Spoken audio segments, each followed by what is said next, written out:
மத்திய பட்ஜெட்டை எதிர்த்து கம்யூனிஸ்ட் கட்சி ஆர்ப்பாட்டம். மார்க்கெட்டிலே சந்தை இல்லை, பணப்புழக்கம் இல்லை என்று சொல்லக்கூடிய ஒரு மோசமான நிலைமையிலே இந்திய பொருளாதாரம் போய் கொண்டிருக்கிறது. விவசாயிகளுடைய விளைபொருளுக்கு கட்டுப்படியான விலையினை மத்திய அரசாங்கம் தொடர்ந்து மறுக்கிறது. குறிப்பாக விவசாயத்திற்கான விவசாய விளைபொருளுக்கான கட்டுப்படியான விலை கொடுக்காத காரணத்தினாலே விவசாயிகளுடைய தற்கொலைகளும் மரணங்களும் நாளுக்கு நாள் அதிகரித்துக் கொண்டிருக்கிறது.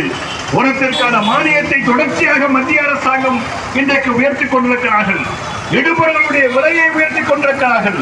இடுபொருளுடைய விலை உயர வர விவசாய உற்பத்தி செலவு அதிகரித்துக் கொண்டிருக்கிறது.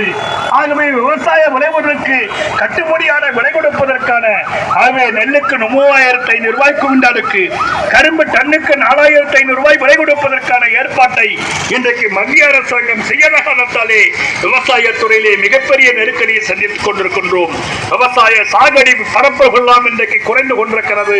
விவசாய நிலங்களை எல்லாம் இன்றைக்கு மற்ற பயன்பாட்டிற்கு பயன்படுத்தக்கூடிய ரியல் எஸ்டேட்டாக மாறக்கூடிய மோசமான சூழ்நிலையிலே உணவு உற்பத்தி என்பது படிப்படியாக குறைந்து வரக்கூடிய ஒரு மோசமான நிலைமையை பார்க்க முடிகிறது.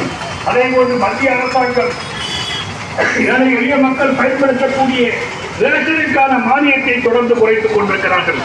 உலகத்திலே பட்டினி குறியீட்டிலே இந்தியா 105வது இடத்திலே இருக்கிறது.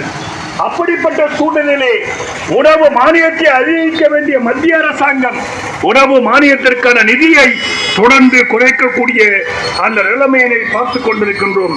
இன்றைக்கு